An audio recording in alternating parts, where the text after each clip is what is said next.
My presentation is about Henry Clay. Henry Clay was born on April 12, 1777, in Hanover County, Virginia. Clay was in a wealthy family and was the seventh of 9 children. He was 3 years old when he watched the British troops ransack his family's home.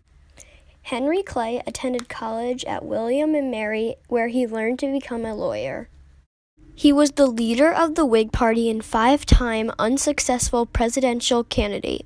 Henry Clay played a central role on the stage of national politics for over 40 years. He was Secretary of State under John Quincy Adams and Speaker of the House of Representatives longer than anyone else in the 19th century, and the most influential member of the Senate during the Golden Age.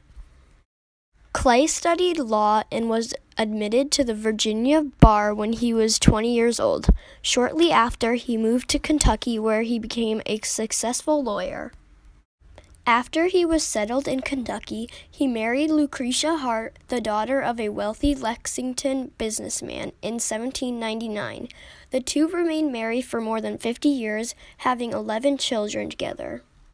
In his early career, Clay was a member of the Democratic-Republican Party, which had been founded by Thomas Jefferson and his supporters. Clay's great leadership won him a place in the Kentucky legislation, where he was elected 7 terms. He was a man of charming personal traits and a brilliant statesman. Clay was also loved and honored by many of his followers. In 1803, Clay, a Jeffersonian Republican, was elected to the Kentucky legislature, where he served until 1806. In 1806, Clay was chosen to fill an unexpected term in the United States Senate, even though he had not reached the required age of 30. In 1811, he was elected to Congress, and on the first day, he was chosen Speaker of the House. Clay remained a representative until 1825 and served almost 20 years in the Senate. Following the War of 1812, President James Madison asked Clay to join the other American peace negotiation, scheduled to begin bargaining with England. Clay agreed and helped bring the negotiation to a successful conclusion at the end of 1814. He was also the leader of a young group of men called the War Hawks.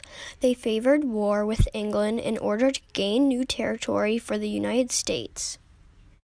As a part of the system, he urged a tariff on the imported manufactured goods to protect the country's young industries.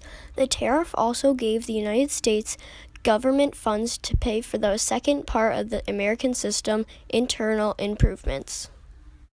The internal improvements include building roads, canals, and other parts of transportation. The third part of the system was the establishment of a strong new national bank to develop camaraderie.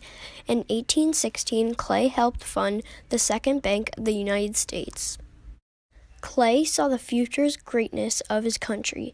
As a congressman, he developed a plan for the national economic development known as the American System. Clay wanted to be president so badly, he pursued office unsuccessfully 3 times between 1824 through 1844 and never became president.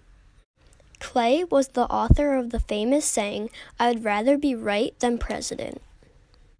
He also said, "Of all the properties that belong to honorable men, not one is so highly prized as that of character." Finally, he said, "Statistics are no substitute for judgment." Clay never became president, and his Whig Party disappeared shortly after his death on June 29, 1852, but the Republican Party put many features of the American system into operation. In the long run, his economic and political vision of America was largely fulfilled.